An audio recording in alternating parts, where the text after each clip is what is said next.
if you had to boil down your interest in hockey to one singular person that like inspired you to join hockey or be a part of hockey in any way, who would it be?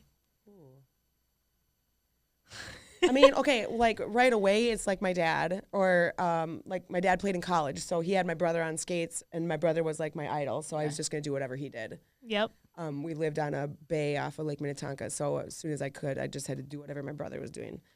But in elementary school, there was like a Minnesota North Star hockey player that lived in my neighborhood, and he brought his kid to the park that I'd play at, and he was so nice, and I just remember like that's when I wanted to be in the NHL. Yeah. I was like, if I could be as nice as that guy, I'd be happy. Like, and then he played in the NHL, so that was my new goal. There you go. I mean, you said one, and then I'm going to immediately just say two. So That's fine. I didn't listen That's to any of the fine. directions. I mean, I like you. I have to say my brothers. Yeah. Right. Yeah. I just want to do everything they did. My Yeah. mom said she used to like find me in the basement with their rollerblades on. It'd be like up to my knees, just shuffling around. So, but we had an unfinished basement growing up. So I was my older brother, Seaver. I have two older, but one is 2 years older than me. He used to convince me to be goalie. And the rule was don't shoot above, we only had bottom pads. So like don't shoot. And I'd always just take one to the face. And, Oh, yeah. My brother, I never played hockey, but my brother would go out. My older brother and my younger brother did. And my older brother would make me stand in front of the net and just shoot pucks at me. And then he'd be like, you bruise easily. And I'm like, you slap shot a puck at me from like 4 feet away. I would get involved in these games, and I would take it pretty seriously, like at a young age, and I'm half the size of these guys, and get injured. Oh, yeah. And then like my mom's only way to probably like peel me away was to like give me a haircut in the kitchen. She'd be like, you know what? It's time for a haircut today. Like all of a sudden I'd be getting a haircut in the kitchen. It's the only way to like keep me like, tethered to the kitchen left? And stop bugging the boys. So like, many haircuts. Stop bugging your brother. She'd like literally put like a bag on my... Just keep me sitting in a chair. I had like no other way to stay sitting in a chair. I was gonna say, I feel like basement. that's just your personality. Yeah, in like my general. mom was smart enough to know how to like. She had to restrain I you. did get a lot of haircuts. I was like a bowl cut by the time I was like just bald by the end of it. Fourth grade. That's funny.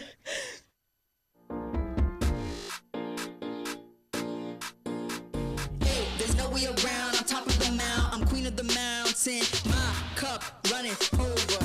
I already told ya. I'm moving fast. You live in the past.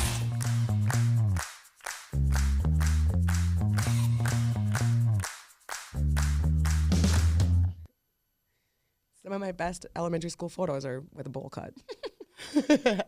I'd love to see those.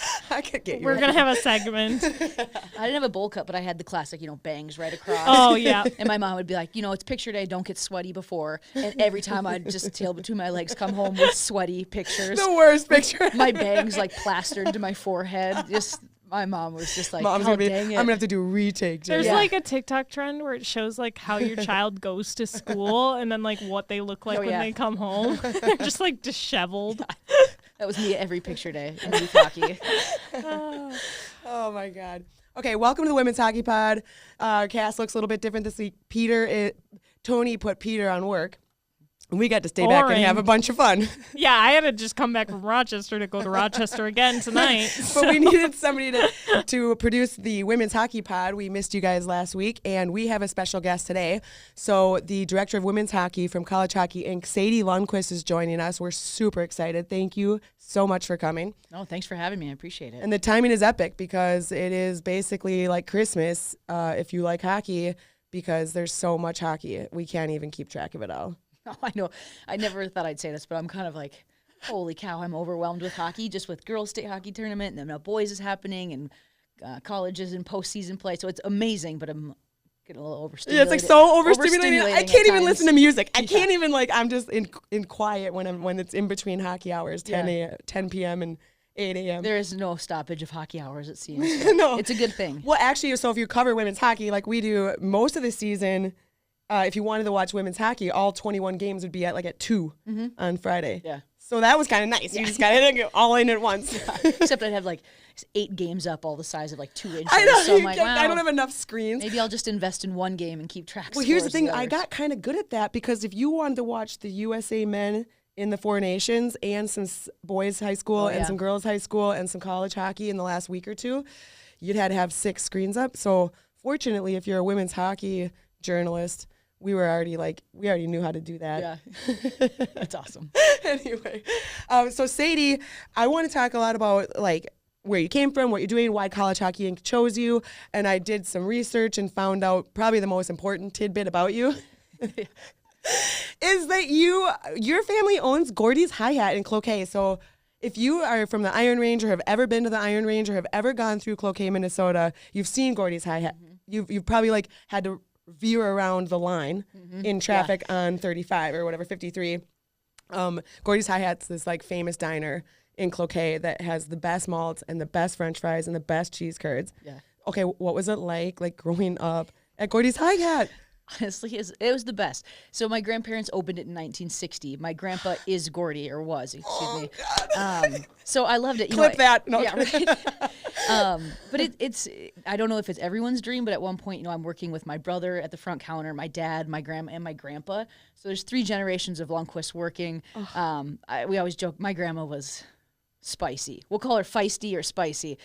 She yelled a lot. She threatened to fire my dad when he was growing up. She threatened to fire my brothers, but nothing cooler than working with your siblings, your dad, your grandparents. And my grandma, she used to call herself the oldest, fastest fry cook in America. And up until her late 80s, she worked the grill. My grandparents worked into their late 80s, and my grandpa was hard of hearing, but people were just honored to come to the line and get their order taken by Gordy. So it was really cool. Oh my gosh. Well, I imagine a bunch, if not every one of our listeners has probably been to Gordy's. I hope so. These are hockey fans. So they've been to Cloquet. They've been north of Cloquet. I've never been there. Kayla! And I just thought we were friends. I know. I just looked it up and I was like, oh man, I need that malt. It looks so good. Okay, first of all, all summer, basically on Sunday afternoon, is like everybody on my social media story is them in line at Gordy's, right? Because they're all coming home from their summer cabin up north, or in Hunting. Well, no, it's closed around Hunting. Like it's like closed. You can go to the warming house. You can go to the warming house. But there's that's not quite the same. I mean, it's like, okay, there's something warm there. There's supplemental. There's soup. Yeah. Okay. We've got, but everybody I know is like, it's just like a rite of passage. It's like to get north, you got to stop at Gordy's. You'll wait in line. Yeah. And like, it looks like fast. it's going to be 2 hours, but it goes fast. so fast. These guys are like, this is obviously something they've been doing since the 60s, you said? 1960, yeah. Anyway. That was the one tidbit I pulled from like a plethora of information. Obviously, I don't have a very interesting past. I'm like, the hockey stuff, whatever. But Gordy's Hi-Hat, if you haven't stopped there, make a trip. Yeah. Actually, there's probably plenty of people heading that direction in the last week, right? There's some section hockey going on. We're not open yet, though. Okay, what is the season? Well, it kind of depends on the weather. End of March, early April is kind of when we go. Or we open, and then we close again. Kind of depends. Like what's going on. Okay, so then how do you guys like let your people, like is it a Facebook notice? How do you guys like, is it just all of a sudden if you're lucky, it says open on the door and the first person that sees it goes in? We put it out on our social media, but we are a small town, northern Minnesota, restaurant. So it's Facebook, Instagram, word of mouth. Yes. Well, my former in-laws are residents of Cloquet, so I've frequented Cloquet in the last 10 years. God's country. Yeah, well, sliding down that hill, like, right onto the highway also is a little scary, but there's some really good stuff going on in Cloquet. Yeah. And that's where you grew up, and that's where you played hockey. Yep. So you played high school girls hockey in Cloquet. And then you went on to BSU. Yep. And tell me a little bit more about, because you've played forever. You're still playing. You're in the Legends League. Yeah. I mean, this girl's a legend. So give me like a couple snippets, favorite like couple years combined of like different seasons or different teams that you're playing on. Yeah. I mean, it's hard to go back because every piece of your life has different highlights. But growing up in Cloquet was incredible. That's where I played all my youth and high school hockey. For being a small town, in my 5 years of playing high school hockey, we produced a lot of Division I and Division III players. I went to 3 state championships. And when you're a small town school like that up in northern Minnesota and you're playing AA hockey and going to the XL and whatnot, it was incredible. And my 8th grade year, we made it, and it was the last year at Ritter. So I got to play in a state championship at the final year at Ritter, and then we made it my next year, so I got to play in the inaugural season at XL. So I feel like I had a really unique experience to be a small school, playing AA, having success, going to state tournaments, and certainly don't take that for granted. It was, state hockey is such a rite of passage here. Yeah, so cool. And you think that that's the pinnacle, and it certainly is a lot of ways, but I went to Bemidji, and I loved my time there, too. I went further north and further into the cold tundra. It's not for everyone, but if you can embrace the lifestyle of Bemidji, it's one of the coolest campuses you can go and play hockey on. So Yeah, such good hockey tradition. I think my first 2 seasons, WCHA didn't have a team in Bemidji, and then they got a team in Bemidji. So I think I played maybe 1 game in Bemidji. Okay. But you're right. It was like not for the faint of heart. Nope. But a great school, great hockey tradition, and you had a lot of success at Bemidji. Yeah, I certainly loved it. I kind of went there knowing I would get to be an impact player. Yeah. I wanted to stay in the WCHA. It's familiar to me. I have a bunch of siblings, so I wanted my family and to be able to see me play. And I was going to get to play there and get to play right away, which is a big part. And then my sophomore year, we really built up a program where we started to see, we beat the #1 team in the country for the first time in program history, and we got ranked in the top 10 for the first time in program history. So I got to be a part of building something, which was super cool too. And we got a brand new rink my sophomore year, which didn't hurt as well. No. But yeah, so it was great. I just have awesome. nothing but good things to say, and I know that maybe I'm unique in that way, or fortunate, I should say, is I had a great experience in youth and high school. I had an incredible college experience. Just really fortunate that I've gotten to play the game for so long and in so many great programs. So you get done with college. Initially, were you considering, should I hang them up or do I want to go play on? I actually, I knew right in my senior year of college, I actually got an internship with the Wild. Okay. So I knew about a month left of college that I had a job lined up, which was super cool. Like, your May month of your senior year, I was like, I got a job. Yeah, so it's all I was set. still going to school. I was still going to class. I was still a very good I student. wouldn't have. I was still going, but it was just nice, a sigh of relief to have a job lined up, and with the Wild, right? Like as a senior in college, to say like I'm going to go work for the Wild was really cool. So I knew I was going to go work there, but I also wanted to keep playing hockey. So I actually just played in Wham my first few years, and then I don't know. For the Lions? Were you right in the Lions? Yeah, actually, a gal from the Wild. Amy probably just recruited you straight out of college. The Lions, they do it every time. A gal from the Wild is the one who's like, hey, can you come play on our team? So that's how I got put on the Lions. Oh, nice. Okay. And then have you ever heard of Red Bull Crashed Ice? Yes, the ton of A1 girls are Crashed Ice girls. So I competed in Red Bull Crashed Ice for 5 years. Then I broke my leg, so I stopped doing Crashed Ice, and then that's when I joined the Whitecaps. So it was, I have a, it's a weird. Do you like the Whitecaps were like the right level of intensity for you? The Red Bull Crashed Ice was a touch too much. I loved. Red Bull took me to France. That's Germany, amazing. Like around Canada. Yeah, there were a handful cool. of girls. Were they all like your age that did the Crashed Ice? There was a group of us. Because then every time we played you guys, you had the GoPros on your helmet. Okay, I did not. I just want to say I never put a GoPro on my helmet. And one of my best friends, Michaela, did, and I chirped her every single time. I was like, we're at Wham, take the mount off. We chirped her too. The B squad wasn't having it. Red Bull Crashed Ice is the one where you go on like the path thing, right? Yeah. It's like a roller coaster. There was that one you in stick It's out. like a luge. Yeah. Yeah, it's the St. Paul one. Yeah, that's when you guys all did it, right? Yeah. That was somebody so won it. cool. One of our girls won Miriam it. Trepanier. Miriam won it. And then I got second. Dang. And then Trunzo got fourth. And a Did gal. Thunstrom play or skate? No, Thunstrom never did. She didn't? should have. Okay. The guy that won, my dad like coached. Cam Naz. Yes, and He's a Lakeville. Yeah. yeah. There you go. And he I went there to watch that, and I was like, what is this? Yeah. That is crazy. Okay, so then like Red It's Bull's so still like intense. super into women's hockey, right? Because like Layla Edwards has a Red Bull. A bunch of these girls have Red Bull deals, but are they doing Crashed Ice? No, gosh, no. COVID kind of killed it. Okay, I didn't think I'd seen anything about it, but also the fact that literally the person that won was the one that had all their extremities in full form at the end of the race. Yeah. Like I said, I broke my leg doing it. But the thing that sucks is there was times where it was like a 5-foot drop by a 5-foot gap. Like so daunting. Fine. I broke my leg on the equivalency of like the blue line. You know when you're like going down the stairs and you skip the leg, you like pop off and skip. That's what I broke my leg on. And I went to my brother because he skated with. We both skated. Yeah. And I was like, I think I broke my leg. He's like, you wouldn't be walking. So I walked like, around well, on I it for 3 days. Oh, and finally I was like, my I cannot gosh. take this What anymore. bone did you I might go to break? Tria. My fibula, so the non-weight bearing bone. Can you imagine if your brother thought you were a pansy? Like, Yeah, well, that's the brother that used to shoot tennis balls at my I know. face. So It's probably not broken. It's like my older brother. You bruise easily. You're fine. exactly, I built You're character. just a wimp. Yeah, exactly. character. Exactly.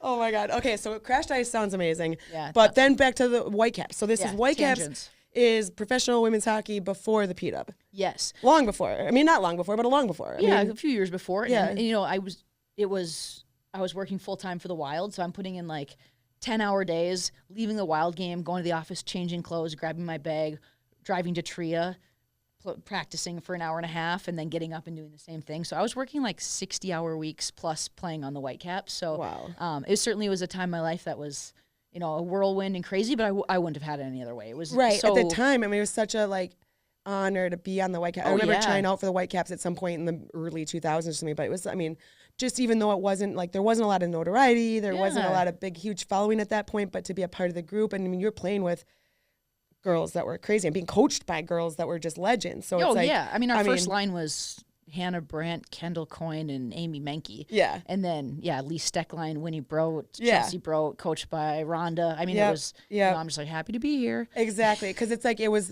like the one level above Wham A1 that it was very exclusive. It was high level. You were playing really good teams, but it wasn't the experience that like the P-Dub's getting, right? Like you guys really had to it was pioneer your way. It was an expectation that you had another job unless you could live off there wasn't money for you guys per se. Everyone was getting a salary, but small, and you did it because you wanted to be a part of growing the game. Yeah, and, right. So I was on 1 year when we did was play exhibition games against colleges, and then I was on the first year that we were in the NWHL, where we won the Isabel Cup in our first year. Okay, so, awesome. All right. It was super cool. I was super fortunate to be a part of.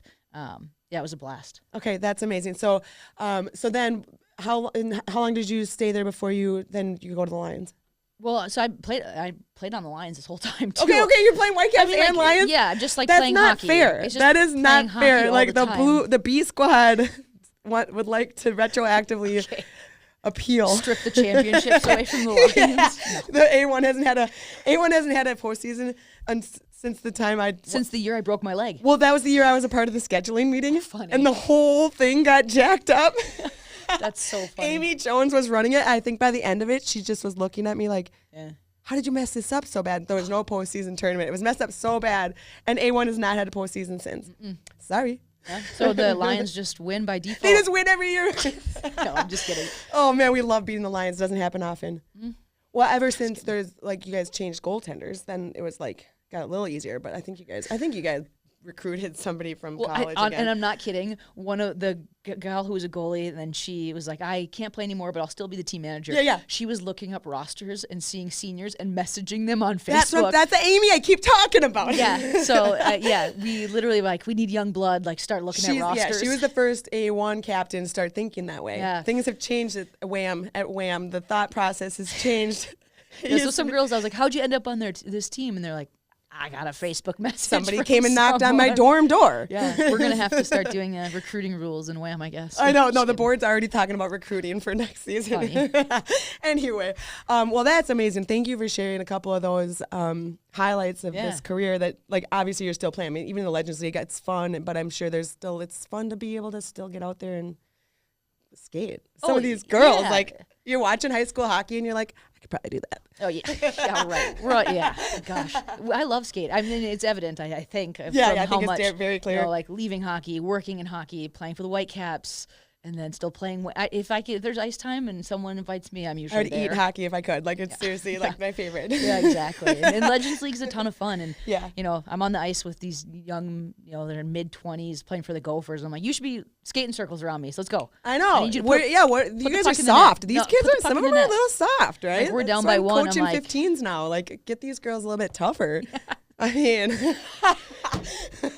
I'm probably register for the Legends League next year. You should. There's a spring league. Join. Nice. All right, we're talking spring league because I missed my entire Wham season. But anyway, super fun to get to know some of that. So clearly you're highly qualified to talk women's hockey. It's evident why College Hockey Inc. chose you. Can you tell me a little bit about that role, the NHL's part in either creating that role or supporting that role, and kind of what your day job is looking like? Yeah, this is a great question because I think there's a lot of like this is where I always say I wish my mom. I'm going to send this to my mom because she has no idea what I do. So we are a nonprofit funded by the NHL. So I think it's one thing for the NHL to say they support women's hockey. It's another thing they actually fund my role as our nonprofit. And what we do is I try to break it up into 3 pillars. First thing we do is we actually work with schools and campuses that want to add college hockey. So University of Delaware will have a team next year. We did the feasibility for them to have Division I women's hockey. Cool. And then Michigan, if you've heard in the headlines. yeah. Yep. So we helped with a bit of that feasibility study as well. So that's a big part of what we do. And we have 2 to 3 other schools that I have to keep confidential that are in line to do the study to add women's Division I hockey. Wow. So it's a really, really cool part Growing of our job the game. that a lot of people don't know we do. Yeah. Second thing is just a lot of marketing, PR, research, just that kind of generic. How are we growing the game in terms of storylines and understanding, where kids come from and the best trajectories forward. And then the third thing that I do a lot of is working with prospective student athletes. So I take all that research, marketing stuff, and then actually travel around and do summits and seminars that teach kids what does it mean to play college hockey? What does the landscape look like? If you're in 9th and 10th grade, how to prepare for that recruiting process. That's on the horizon come June 15th after their sophomore year. So we do 1,000,001 things between those 3 pillars, right? Yep. Like in sports, other duties as assigned is kind of the key Yeah. role.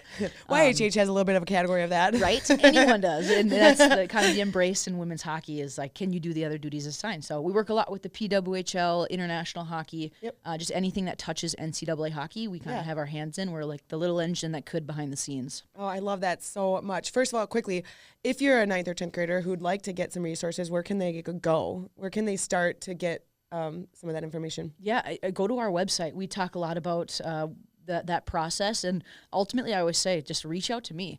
We have a ton of resources where we just put together timelines and what does it look like, or data that the average player doesn't commit until they're 17. Because I hear from a lot of sophomores that are like, "Well, I haven't heard from a coach," and I say, "Well, good." Because they legally can't reach out to you, so I hope you haven't heard from coaches. But here's what to expect come June 15th, and a big piece of what we do is how to advocate for yourself. Because June 15th, those top players are going to get called, right? The USA Hockey, Hockey Canada caliber kids, they're going to have a line of calls.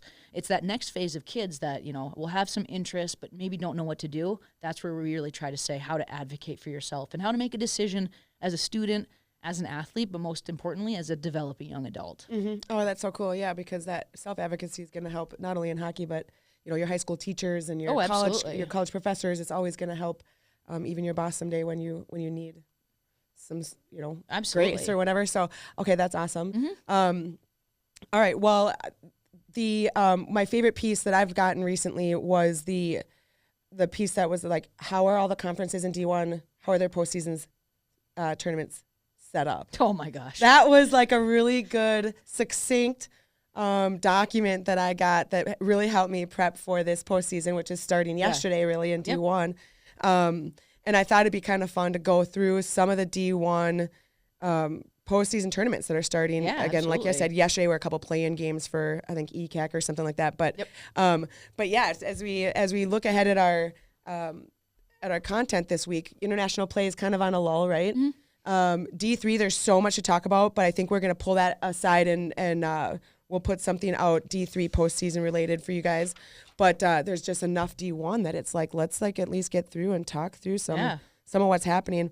Also, some of these conferences did some postseason awards. Not all of them have. Not yet. Nope. So it's fun to project maybe who we'll see on some of those. But starting with the Atlantic Conference, so they're going into semifinals right now. And they have a best-of-3 series for their semifinals. Yep. They did a play-in for their play into a semi-berth. Yep, they have 6 teams so that they kind of do a play-in and 1 and 2 get a bye-through. Yep. Okay, so that's Penn State and Mercyhurst. Yep. Penn State's having a killer season. I saw first team all-conference, Caitlin Roberts. Yep. Second team all-conference, Maddie Christian. Those are the Minnesotans that I found on their all-conference teams. But if you want to look into that, you can head over to the Atlantic Hockey Conference website. I've got my money is on Penn State to go to the national tournament. So yeah, not pretty good. They're really good. Obviously, I think everyone loves an underdog. But I think Penn State only lost 1 conference game, and it was at the end of the year. So they were looking at a perfect slate in the conference. Well, and they had their most winning season of all time at their at school. They're a relatively new program. I think it was like my senior years when they started. So I know you think Penn State's a big school. I haven't thought women's hockey when I've thought Penn State a lot. And then a player from Edina that I follow, she committed there. And I thought, interesting commit. Like I'm sure this girl was recruited by some of these bigger WCHA schools. And that got me looking at it. And I've had so much fun cheering for them this season. But Caitlin Roberts, I say every week, is like one of my favorite players to watch. Like, what a train, right? Like, she is so fun to watch. Yeah. And then her hands on top of her ability to just barrel through 10 people is like amazing. And I always say you can see some of these people at Braemar in the summer. Oh, yeah. So RIT is going to play Penn State in a best of 3 series. Syracuse is going to play Mercyhurst in a best of 3 series. And in those both cases, I'm thinking top seed wins. I mean, yeah. On paper, probably you see Penn and Mercyhurst. But, I mean, it's playoffs, right? Never count anyone out. Any team can show up any night in D1 hockey, which we have seen, other than basically anybody playing Wisconsin. But yeah, easy. It's Bemidji playing Wisconsin. some teams have had some really good games against Wisconsin this season. But yeah, no, they're a powerhouse. yeah, It's an understatement. For the most part, any team can play any night in Division I right now, Yeah. which is really fun to see. It is, yeah. All right, Hockey East, there's not as much to report on Minnesotans in Hockey East. They're pretty partial to their Boston area and north of the United States there in Canada they pluck from. But I did see there was some excitement at Vermont last night, an overtime win against Holy Cross. That looked like a play-in. Yep. What is the structure of the Hockey East tournament? Because they do a best of 3, but is that a quarterfinal? Well, hockey, yeah. I literally, when we started doing the conference, because I was so familiar with the WCHA, I have a piece of paper in my backpack. I had to write it all out. Yeah. Play it all out. Yeah, they do a play-in as well, and then they actually just do, if I'm correct, single elimination through it. All through. Okay, so they might have their championship on Sunday. Well, they do. No, this is quarterfinals. So that play-in was now they should have quarterfinals into semifinals, I thought. Okay. My gosh. I'm opening the website because I didn't think it was worth putting any notes in. So I do not feel that way. Well, because it's like no Minnesotans on any of these freaking teams, right? Like, are any of these teams Minnesota? There's not a single Minnesotan on the stats list. To me, it's like a write-off. Like, at least I don't have to look into that one. Postseason, they've got a great website.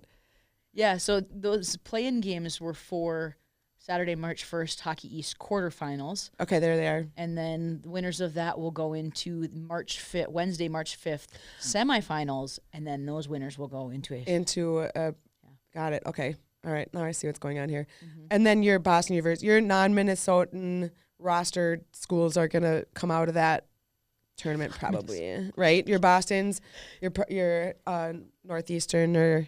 Yeah, it's interesting because realistically, and when you look at Hockey East, you have to win to get into the tournament there. Like, you have to win and in. I don't know that any of them are going to be in the pairwise. No. Well, they have a good cusp in that, like, 11 to 15. Yes. With Newha getting a bid, Hockey East getting a bid, and you have to account for maybe an upset somewhere. It's going to push that pairwise down. So Hockey East is kind of on you have to win to get in. And I could see, like, maybe BU. Yeah. They have teams with really good seasons. Yeah, like there's some good stuff happening. Actually, one of the Boston schools, is it university or college? One of them's got some Minnesotans. I think we literally went through this last week. University. All right, so yeah, I'm into BU. I could give BU a little bit of a nod. I give every team. You're totally unbiased, I'm sure. College hockey, every team a nod. Equal nods. We'll cut the part where you tell us your favorite teams. I don't have any favorites. Except for Bemidji. Okay, well, in the ECAC, in spite of having few Minnesotans, they did also post some postseason honors. So the ECAC all-rookie team, unanimous selection. There were only 2 girls that were unanimous selections, and Cornell's Lindsay Avars, one of them. She's a Minnesotan.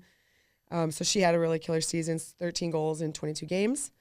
And then the third team, all-conference team, has senior D, Rory Gilday, who, she's scoring game-winning goals as a D. She's got 5 goals in 20 games, but they're like clutch goals, so she deserved that honor as well. So I wanted to call those girls out. Nice job.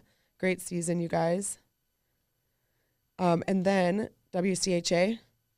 So this one is also a best-of-3 quarterfinal. This is a best-of-3 quarterfinal, yep. It's and then winners of that will go on to what they call the frozen final face-off. The final face-off, and that's 5 teams? 4 teams. Is it just 4? And it becomes a single elimination semifinal final game. In Duluth? Yep, in Duluth this year. It rotates around who next hosts weekend, it. Right? The 9, March, 10, 11? Yeah, March 7th, 8th, and 9th. 8th, 9th. Got it. Okay. All right, so this weekend, St. Cloud State will play Minnesota Duluth. Ooh. I know that's spicy. Ooh, that is spicy. It's so tough, for this conference in general. I mean, you could argue the same thing for the ECAC. Yeah. St. Cloud has stayed in the top 11, 10 to 11 all year. And 8 most of the year. And they are an away seed. I which just tells know. you the Look power at that. of I know. yeah. Duluth has so much seniority, so much experience. Goaltending is psycho. I shouldn't say that. Goaltending is so good. Goaltending, I mean, but both sides. Yeah. St. Cloud has Yeah. 2 goaltenders that they've relied on that have had really stellar seasons as well. Yeah, this will be a fun series that potentially might go into the third, if needed, game. St. Thomas, Ohio. I bet Ohio wins this, but I think St. Thomas has at least one really epically strong game. Yeah, I think so, and I hope so. Bethany Browsen has done such an incredible job. Yeah, it's so stepping fun in as to head see. coach. I mean, she's a When wonderful. you talked about your BSU experience, that's giving me St. Thomas. That's giving me St. Thomas right now, right? Yeah. They have a chance to get into the top 10. They have a chance to Yeah. see some big They got a first time wins. new rink coming next exactly. year. Okay, Yeah. so that's exactly what I was thinking when you were telling me about your BSU experience a little bit for St. Thomas in the next year or two. Yeah. Ohio's good though. Yeah. Ohio is blue collar skill. Isn't it? They're I mean, when you so look at skilled, but I'm you watch those girls and they Jocelyn Amos, working. a couple of those, Joy Dunn, oh yeah, Joy Dunn I wouldn't. is awesome. You couldn't pay me to play some of those girls. If they were on one of the rosters on a team I was supposed to go to, I'd be like, Yeah. And you can, I mean, that's college hockey as a whole has risen so much. Yeah. And then, but you see, I think Ohio State pulls a Coach Muzzerall has. she's got the such cow a- farmers. Yeah, and they're bought in. They're bought in on the aren't they? culture. I saw the coolest clip this week on Ohio State's page, and it was Muzzy's kid got asked in school something like, who do you want to be like? And Yeah. something, and then the kid was like, I want to be like the girls on my mom's team. Cool. And it was just all about you can tell the unit they are, the tight knit they have. But I think that partly that's Nadine's experience bringing that back to the table. It's when you get a player who played D1 coming back to coach D1, it just brings that full circle. And I think it helps provide some of that atmosphere for that tight knit. But Minnesota State, Minnesota, I think Minnesota wins this series. I mean, yeah, on paper, again, I wouldn't count Mankato out. No, I think that's a good. potential third game. But Minnesota, if anything, eke out. I mean, In a best of 3 series, yeah, you probably Abby you go, Murphy has to have a huge weekend. Yeah, Is when Abby Murphy's on, the team is on. Minnesota's winning. When she scores one goal, it's close games. Yeah, I just know how it feels to be Mankato. when I you're going know. against So a you're team like this. don't count them out. But you don't count them out, and because you got nothing to lose. Well, you're and playing when these you're top number teams. 6, and look at the teams ahead of you. I mean, Minnesota State got some votes a handful of times this year. Yeah. They're a good team. I wouldn't want to play them. No, So that should be a good series. And then Bemidji State, Wisconsin. Aw. obviously Bemidji State's going to move on. Oh, sorry. I didn't mean to even. I'm just delete it. Oh my gosh! Don't delete Bemidji. No, I'll leave them in. To be fair, any team you put in that slot, I'm like, It's gonna be "Oof, tough. It's tough. I mean, Wisconsin is Just Wisconsin's their really roster's so unreal. Yeah. And then, of course, they're going to graduate a few girls that are huge impact players for them, but then they have a They just slew refill. of people coming up.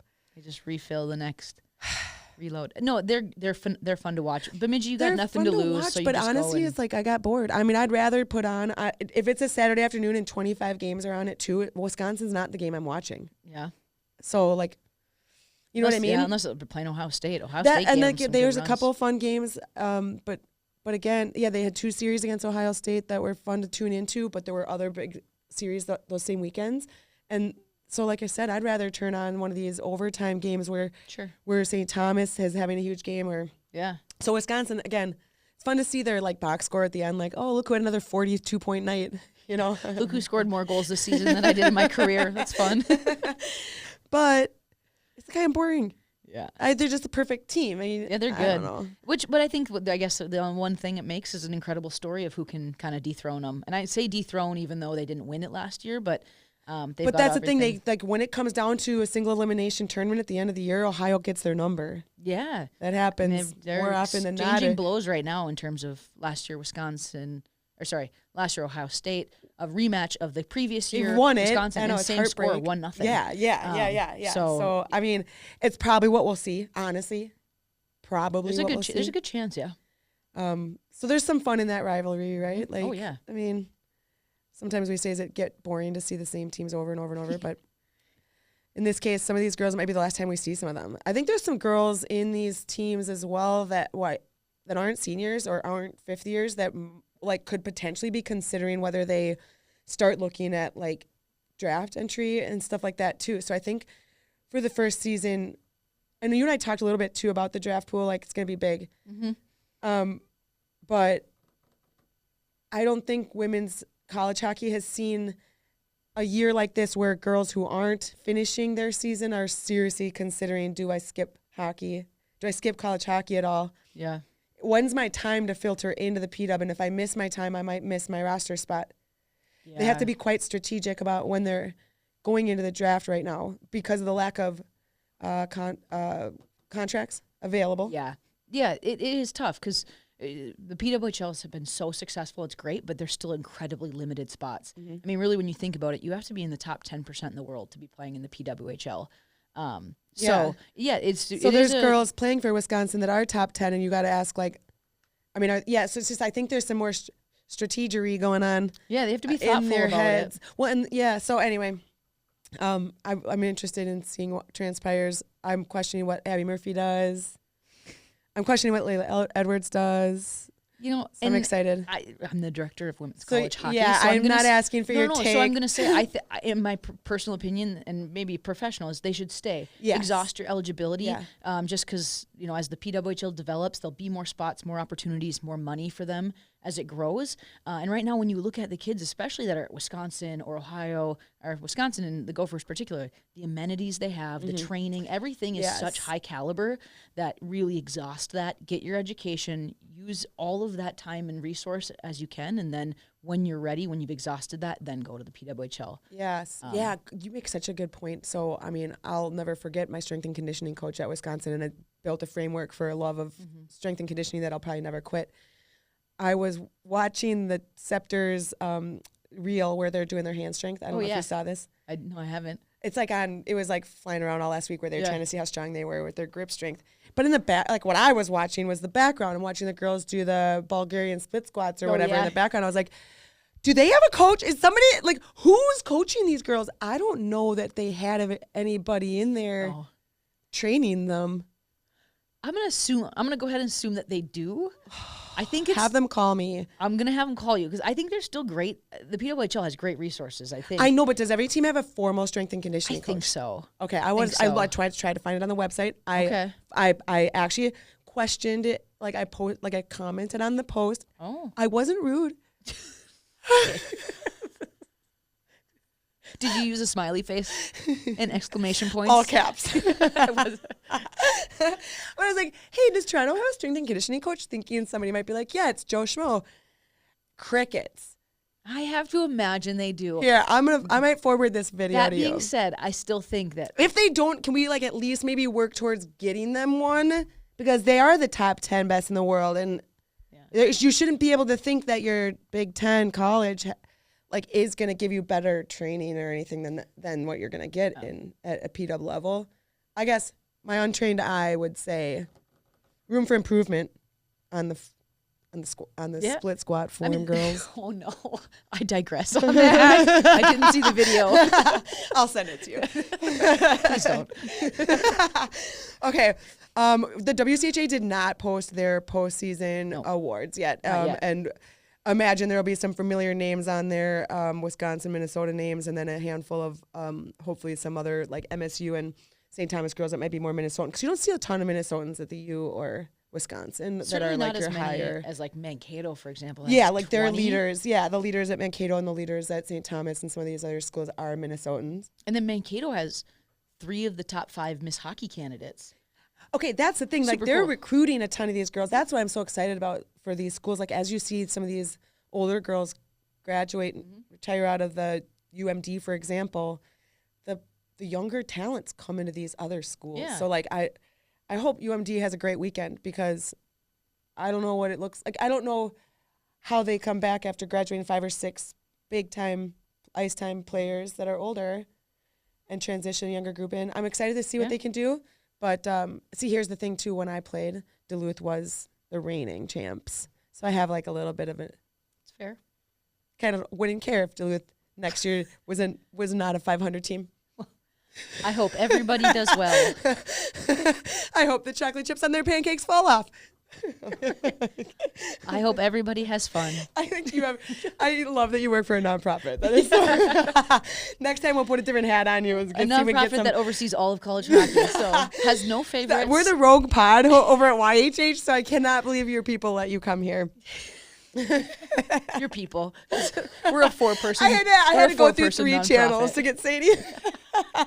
My mom. I literally my went to sister. Gordy's hi-hat and knocked. Yeah.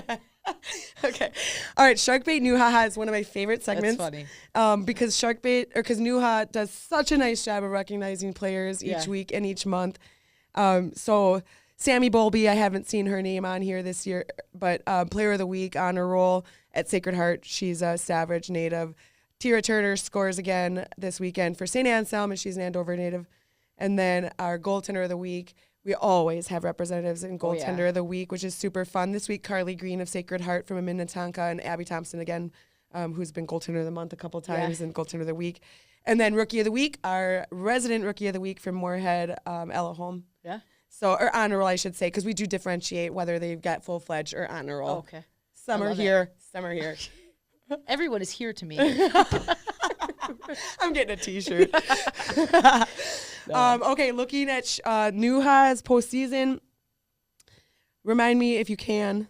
Are they a single elimination, or are they going to be doing? Oh no, they're going to do a series. They changed it as of recent, so now they are going to be mirrored closer to like what we'd see in the Like a WCHA, yeah. Best of 3 series as a quarterfinal, and then you go into a single elimination semifinal and final for an auto bid. And I keep track of all the conferences, obviously, but I think I kind of have a soft sput for Nuha. Do you? Yeah, me too, I would say. You want to see parity, and they're fighting so hard They're to create fighting more parity. I know.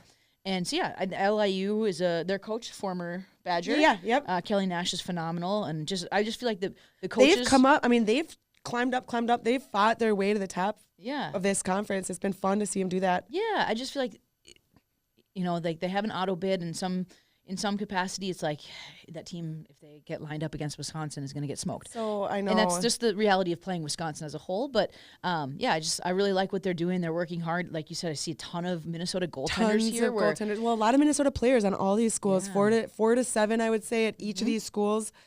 And what a and great they're scoring. opportunity. Some of them are scoring. I think, especially when I talk to prospective student athletes, maybe you're getting a low-end interest from a high-level school, or you're getting a high-level interest from a Nuha school, and you have to decide what's best for you. Do you want to be a fourth-line player on a successful, maybe championship team, or do you want to be, Carly Green and I always say a lot of these kids to play. A lot of these kids need your seminar, because it seems like from the outside there was no Twitter or Instagram when I was committing to colleges. Same. Nowadays, it seems like the drive is what's that 15-minute cycle for your post on Twitter going to look like? And it really is oversight. It's really kind of short-sighted for some of these kids, because you do see a ton of WCHA transfers over to the Nuha. Yeah. Go be a power play specialist and a PK specialist here. And I'm not saying that being that third or fourth line player on a Wisconsin or a Gophers is bad. There's not a you've got to roll everywhere you go. But just know what role you want. Exactly, because too many girls, I think, end up like, oh, this isn't what I expected it was going to be, and then they need to reevaluate, and they're not.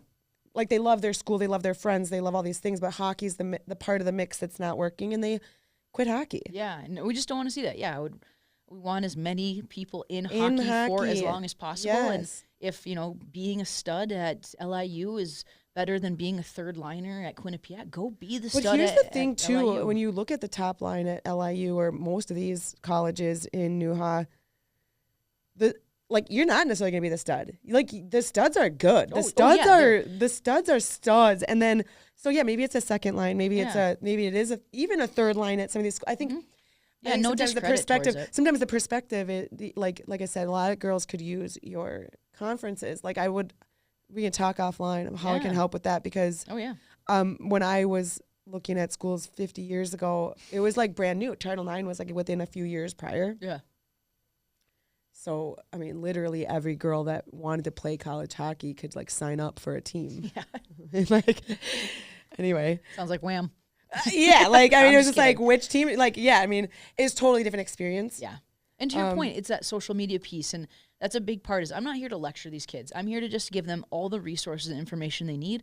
But I'm also going to sprinkle in a little lecturing on just saying, mind your own timeline. Everyone's different. Yep. Mind the opportunities you have. Just celebrate your friends and the kids that are doing well, and just know that it doesn't matter. Your timeline is yours, and your journey is yours, and there's no such thing as a late bloomer. Just different timelines. Yeah, no, that's such a good perspective, and there's so much comparison, the social media comparison, but yeah, then the validity or the validation that people will get once they do get to post the school they're going to go to, whether they'll ever play a game at that school or not. So maybe it's just some. Yeah, and it, some of it's too, like, as I'd be lying if I said when I was 16 that I wasn't focused on hockey. I would, but it's also like, find a school that fits the size that you want, the class sizes, the majors, the lifestyle you want to live. I had some big schools recruiting me, and I knew I would not do well at a big school far away from my family. So that's a big part of it. And I think what's so cool, I'm going on a tangent here, but college hockey is so cool that if you look at last year's Frozen Four, right, it was Ohio and Wisconsin, so schools of 40,000, 50,000. And then the other side of the bracket was Colgate and Clarkson, schools of 2,500 and 3,500. Yeah. So you can have an experience that fits you as a developing young adult without sacrificing the, like, I'm a small town kid, I'm gonna get chewed up at an Ohio. I can't be at this school or that school. Right. So pick something that, again, I was 16 and someone's like, how are you as a developing young adult? I'd be like, I don't know, I want to play hockey. Yeah. But we just try to ingrain that in these kids, that, like, pick something that if school or if hockey ended, would you still want to be at that school? Right. Right. Yeah. Okay. So like I said, we're stay tuned for more information on how to pick your college because it's critical. It is critical for sure. All right. So that sets up basically. Oh wait, we didn't even talk about these matchups. So LIU, they're going to play St. Michael's. I think LIU comes out of that one. Franklin Pierce, I think, comes out of theirs series against Post. Yeah. Sacred Heart, I think, comes out of their series. And actually, Sacred Heart led the conference most of the year. They did, but they dropped. They came down to third. They were kind of up into 1 and 2, and they dropped a little bit. LIU and Sacred Heart were almost tied, I think, for like 3 weekends in a row. I think so. Without having played each other. And then LIU took, they didn't split the series. They went LIU in a tie, I think. I don't remember. I think it's like 1-0-1, but so LIU, that's what I was saying, like they sort of battled their way, and Sacred Heart sort of slumped a little bit, but Sacred Heart started spreading some scoring around their roster. I'm seeing more names each week, and I think they probably come out of this series against Assumption. Yeah, probably. And then St. Anselm and Stonehill, who sees who shows up? Yeah, exactly. Maybe that's a 3-gamer. Stonehill had a lot of success last year, and there still are. I'm not discrediting anything, but you get and I think same thing. We just talk about goalies in this. If you get a hot goalie in this, who's your Stonehill goalie? I'm trying to think who my Stonehill goalie is. Alexa Karen or something like that. Stonehill seems to like always have a goalie in the Player of the Week. Yeah. But if you get a hot goalie, a lot of these schools play 2 goalies too. I noticed. Like Sedona Blair is young and has a handful of shutouts, but it's like she's splitting time. Yeah. Oh yeah. Yeah, like they don't just pick a goalie and let them crush it. But goaltending's clutch in New High, I think. It is, yeah. It's clutch anywhere. But I think particularly in New High, if you hit a hot goaltender, it can be the difference. And I think that's the nice thing about the best of 3 series. You'll see a little less flukes coming out of round 1. That is but fun. Still, it'll be fun. I'm excited for the postseason, and New High is definitely win to get in, and they have something to prove. They want to prove that they deserve that auto bid. So that's fun. I have automatic qualifier. Fun. Excuse me. Right. Yeah. Could you please be PC? So much hockey. All right. The names that we didn't get a chance to cover, we usually read off our summit scores. So I mentioned on Fridays and Saturdays we pull out all of our Minnesota scores from around the country, and because it was the last regular season play or regular series weekend, I figured we'd highlight. Friday night, St. Thomas had a nice night. Riley Bart scored. Ella Berger scored twice. Nice job, Ella. I think that's her first multi-goal game, maybe of her career. I feel like Riley Bart's name has been in the box score. Bart's is a big producer for us. In that sweep over UMD. Yeah, right? She was Bart's was in that. Berger was in that. Yeah. I think they play together. They're young. Sammy Bobby, I mentioned, she was a player of the week. Issa Gettle scored for Bemidji. Hey, they were winning at one point. I Saturday 1-0. night. I Yeah. know. And I'm a fan of Issa. Like, She's like, what, all of 5? she's 2 feet. I mean, I'm sorry, but like she's tiny, but She's awesome. I really love that I've seen her get some big goals. And I guess not big goals. Like, it's not like they made Bemidji win or anything, but in big games, she scored in or in Wisconsin. She's someone you can build this. Yeah, like she's scoring against big teams. When BSU is only getting 1 goal, it's her goal. So I think that's fun because I think she's probably battled some. I think we're going to fight after this if you keep talking about Bemidji like that. I'm just kidding. I'm just kidding.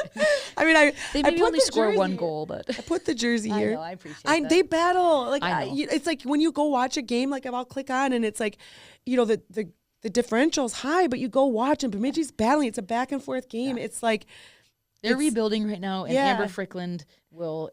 She's got what someone it behind the takes. steering wheel. I'm happy it's Yeah, her. she's got what it takes, and she's got the muzzle. Like she played, she's got it. So there's plenty of time while these other dominant schools are owning the top half of the standings. Okay, Definitely gonna fight. and like when Bemidji is doing awesome, we'll bring you back on. Perfect. That's all I Actually, ask. like from now on, we're bringing you every other week. Yeah. but You want these to last 3 hours every time? they do. Now we're actually talking hockey though. Don't tell Peter. All right, who am I missing? I won't go on about every player. Jada Havish, she scores every day. Sophie Helgeson, okay, last week Kate scored and I was all, hey, but really I wanted to say hey to Sophie. She's a Badgie, turned RPI. So I haven't seen her name much this season, but I'm happy to see it this time.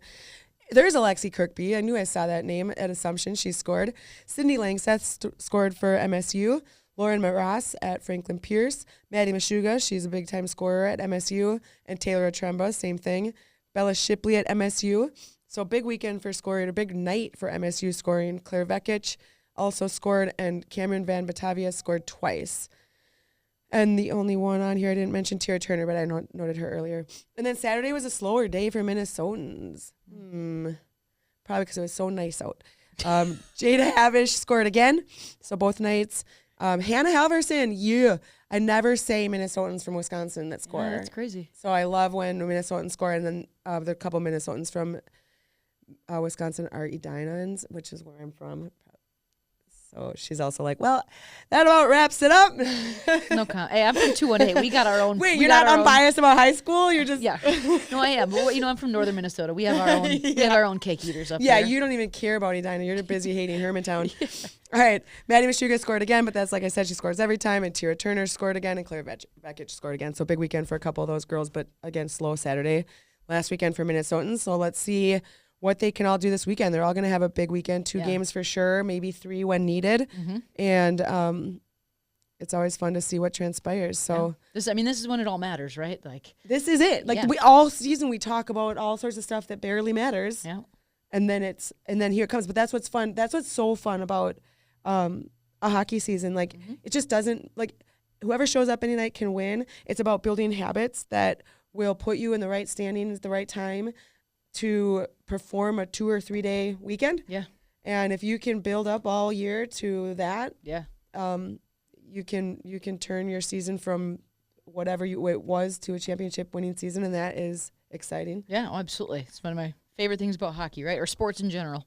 Yeah, totally. It just keeps it like you never know what's going to happen. Never give up. Yeah. All sorts of fun lifetime. So when Bemidji upsets Wisconsin this well, weekend. hey, you know what? How fun would that be to see? You know what I mean? Like, If that happens, I'm gonna fight for another year of eligibility, and I'm gonna get back. get in the back game out next year. there. Like, you've got to have a little eligibility. I mean, with the COVID stuff, like, You think I was in college during COVID? That's flattering. I'm just saying, didn't everybody get an extra year after COVID? That's fair. There is some talk about them getting rid of exceptions. Yeah, that's what I brought up recently. Like, There's we're talk. not going to see as much of this as we've been seeing. I were think I talk- mentioned it recently, and we I were sounded talking like an about the idiot. Football. There Well, was the like wrestler is like a football- 15th Yeah. year. There was Yeah. a football Coming back. guy he was like 28. Yeah. Yeah. Oh, yeah. He got another And year. He got another year But because the- he was injured, and then he was injured again, and then he was injured again, and I'm like, but you're 28. Wait, How are you? Can you still elaborate playing? a little bit on this? Because I brought this up, and I sounded like an idiot, but No. I think it will impact this, right? Yeah. Well, so and this is going to be like the snooze fest, but come April 7th, there's that House versus NCAA settlement that will change potentially the landscape of college sports as a whole, whether you have roster limits and can share revenue with athletes if you opt in. If you opt out, it kind of operates on the same level where it's scholarship based and you don't have limits. So all of that happens April, and then there's a lot of talk that a fast follow on that may be changing eligibility where you have 5 years no matter what. Now, what it would mean is that it would take away like those exception years, or what are they? I can't think of the word they use. Where essentially then, like if you get hurt, you don't get that year back. You just have 5 years to compete. You've just used a year. Yeah. And if you get hurt again, so That's our there's still a second lot of years. questions and answers and all those things. But I think come this April, we'll have a clear understanding of what college athletics looks like. moving totally. forward. There's so many moving parts. There's So so many. much stuff on the table right now. And the whole, basketball and football are really the ringleaders, and then it's kind of the trickle effect. What happens to what we would consider maybe the smaller sports or non-revenue generating sports. So there's a lot of things going on in college athletics, and it all stems around football and basketball. So the decisions are kind of made there, and then we kind of react to, well, what does that mean for hockey? Especially because we have so many D2 schools operating at the D1 level. Yeah. So there's what so does that many mean? different things. Yeah. So lots of gray. Yeah, well, maybe we can get you back at least to help translate some of that after some of it shakes I'll out attempt better. to at least. I mean, if your boss hasn't told you you're never allowed back at YHH, No way. for being too biased I on the think there women's was- I hockey saw an pod. empty desk out there. I'm just gonna start renting it from you guys. That's mine. I'm never here.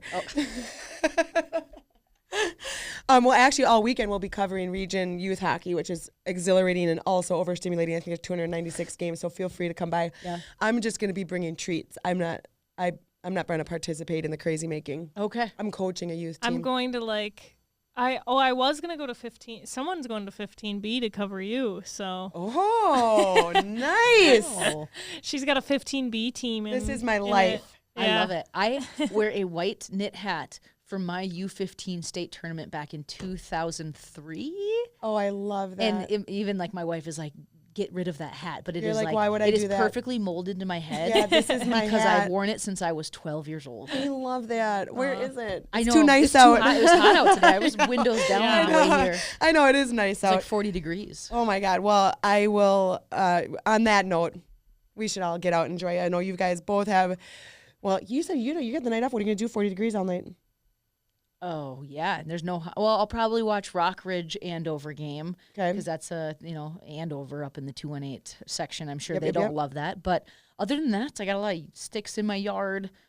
We have 2 dogs, so I got to go pick up dog. Oh God, that poop. sounds miserable. See, like I was so hoping you were like, I'm going to the Twins game. Is there a Twins game? I don't tonight? even know. Do the Twins play? No, it's This is the February. hockey pod. Am I supposed to know It's anything still about February. freaking February. baseball? March, the I'm end glad of March usually. You're That gol- shows you're the not golfing? Like, you're dedication not of golfing? yourself to Hockey, hockey. yeah. Because The thing is if you, like somebody asked me about another sport and I'm, hey, my Deer in uncle just headlights. told me to come take pictures of my cousin playing soccer, and I was like, Oh, "Is it outside?" And he Yeah. was like, "No, where are they doing It's soccer in the- these days? It's in a dome, apparently." oh, Yeah. funny. Yeah, no. If you want to come over, I'm gonna pick up dog poop. That's no. can No, help. I used to be married and I'm not anymore, but the guy I used to be married to used to make me do the sticks and poop thing and Oh, I'm out. I have no dog and I have an association so that I don't have to do those. Oh, see, I love it. I'm gonna take my Christmas well, lights that's off. the thing. It's There's sun always is one in the shining. relationship that's into that stuff. Like I do not have time for this. Oh yeah, it's gonna be a blast. Get my garden ready. Yeah, for- there is too much to do to be thinking about the grass. Come on. You probably Different- cut it different- with scissors, different don't strokes you? for different You probably folks. pull up a piece of grass, snip it all summer. Yeah. You're one of them. I love it. Know it. I I love love it. it. I've had the best time hanging out with you. I'm like I said, I'm not going to tell Peter how great we've done. We crushed it. We did crush I was it. a little nervous at first. I'm sweating. I hope you'll come back actually, because you are such an awesome resource. thank you. And I feel like maybe we're twin flames, but we can talk more about that I later don't know too. what that means. I'll tell you about it later. All right, we do not want to leave out the much anticipated D3 postseason tournaments either. So I'll feature just a couple of the conferences. There's so many D3 teams, lots and lots of hockey happening this weekend at the Division III level. So in the NESCAC, where we've got a handful of our top D3 teams. So let me take a look at the poll first. This week, River Falls is at number 1. Augsburg moves to number 2 from number 5, so that's quite a jump. That's the highest they've been all season. And it's a well-earned spot there that they've got now going into the postseason. Do you know what caused them to have that jump? Well, they Have a had a big couple win? of good games against Gustavus and a couple of the WIAC teams, but they must have had a big last weekend series because they ended up finishing first in the MIAC conference as well at the end of the season here. I think they were ranked they maybe had like one more point than Gustavus Gotcha. last week. But so for the first time all season, they're higher than 4. Last week, they were 5. And then Middlebury, who spent most of the season at number 1 or number 2, is now at number 3. And then Amherst is 6th. So then in the NESCAC, Amherst finished the conference first. Middlebury finishes the conference second. Colby finishes 3rd. And so they will play in their postseason tournament this weekend. In the WIAC, River Falls is ranked number 4 nationally. So they will play against, River Falls is playing Superior. Eau Claire is playing Stevens Point. They're playing in a best-of-3 series. So similar to D1, some of these D3 schools, quarterfinal, semifinal rounds are series that help eliminate some of the fluke teams that can go, if they can win one game. So these are best-of-3 series. The third games are only played, if necessary, on Sunday this weekend. In the SUNYAC, the only game worth reporting on is that the Roos are going to play Oswego on the 1st at 3 p.m., and the winner of that game will go to the championship. That's a semifinal of the SUNYAC postseason. Didn't think anybody would care too much about any other team other than the Roos. As you know, they're one of my favorites. And then in the MIAC, Hamlin will play Gustavus in a best-of-3. St. Mary's will play Augsburg. Augsburg and St. Mary's have played like 3 or 4 times in the last 8 days, and Augsburg has a tilt on that. That's who they played. The Augies won both matchups against Cardinals in the final series of the regular season last weekend. That's the note that I've got here. So that's where they got those points to finish the season in a strong number 1, and with that postseason ranking 2. Hamlin plays Gustavus. That's a 3rd rank versus a 2nd rank. I think Gustavus will win that. And then it'll be Augsburg and Gustavus in the finals for the MIAC.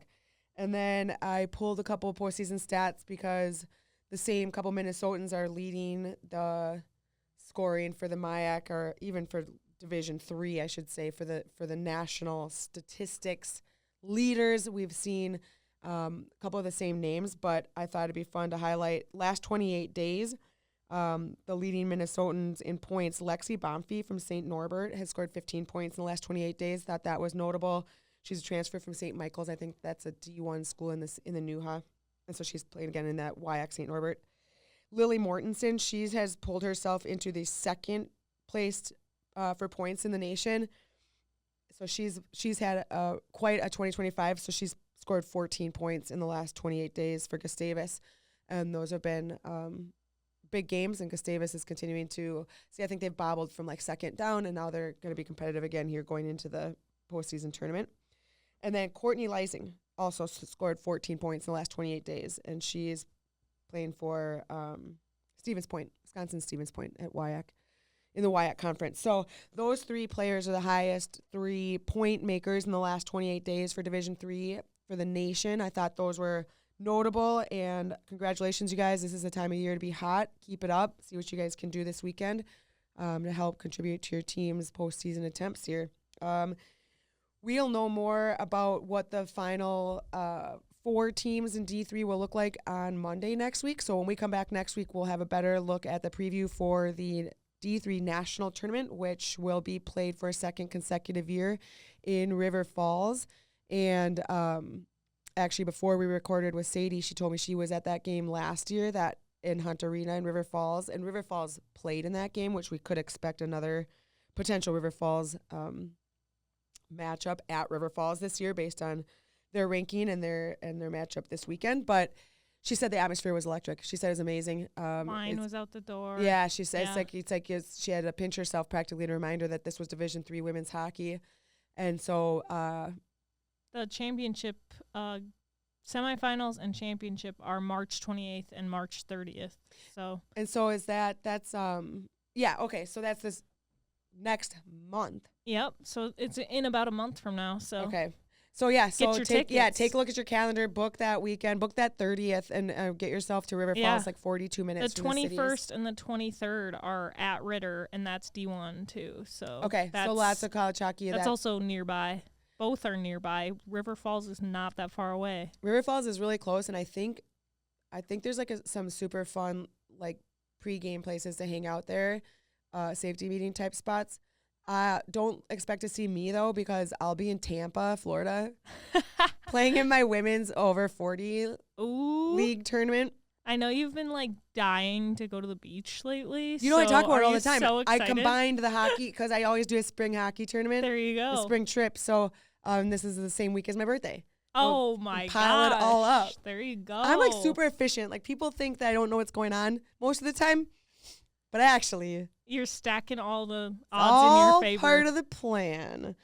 Hey, it's like your 3 favorite things. Well, no, I guess the your beach, birthday is hockey, and my birthday. Are you kidding? Is it? I celebrate my birthday for 3 months. It's basically already my birthday. I was like, I don't really know. I don't remember your birthday last year, but apparently I was in the it is your favorite hospital. thing. Oh my gosh, I forgot about that. Yeah. Anyway. Yep. Was that the gluten That was situation? the gluten. Oh, that was that yeah. sin of that dang caramel roll. Oh. That's why I just stick Don't- with chocolate covered fruit Don't now. eat anything in Tampa. I'm not in Tampa. Not on my birthday. Never. Nothing. Nothing. All right. Well, like I said, we wanted to get some D3 coverage in because it's a big weekend for D3 as well. But we will have more to report next week. Usually Peter does our read, and I haven't memorized it, but it's delicious. You can get half-size coffee and full-size. There's 5 locations in the Twin Cities, I think. We're really good at this part. We were crushing it. It's the Downhill, effort. It's the stuff that I'm downhill. like supposed to do that I'm really bad at. Their cold brew's really good. Go there. From College Hockey Inc., Sadie Lundquist, thank you so much. Kayla behind the producer's mic, thank you. Yeah.